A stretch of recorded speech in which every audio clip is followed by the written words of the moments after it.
மது போதையை விட மத போதை, சாதி போதை கொடியது என்று சொல்றார். வேங்கை வயல்ல நடந்த சம்பவம் என்ன பண்ணார் திருமாவளவன்? நான் கேட்கிறேன், என்ன போராட்டம் நடத்தினார்? வேங்கை வயலில் அங்கே தலித் சமுதாயத்தை சார்ந்தவர்கள் அருந்தக்கூடிய குடிநீரில் மலத்தை கழித்தார்கள், அதை கலந்தார்கள்.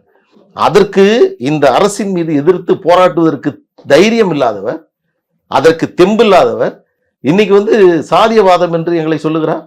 தமிழ்நாட்டில் குழந்தையை பார்த்து கேட்டால் கூட சொல்லுவாங்க, மதுக்கடைகள் மூட வேண்டும் என்று சொன்னால் அதற்காக போராடக்கூடியவர் மருத்துவர் ஐயா அவர்கள் என்று.